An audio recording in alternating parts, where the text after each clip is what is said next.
Ah, é você que tá namorando minha filha? Qual a sua intenção com a minha filha? A minha intenção é casar com sua filha. Mas você trabalha? Não, Dá pra ver que você tem cara de preguiçoso mesmo. não gosto de trabalhar mesmo não, mas eu tenho um plano pro futuro. Qual o plano que é? É casar, fazer faculdade, cursar? O que você pretende?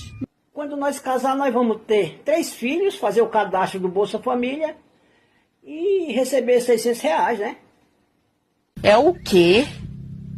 Oxe, quem aguenta trabalhar nesse calor? Rapaz, você é novo.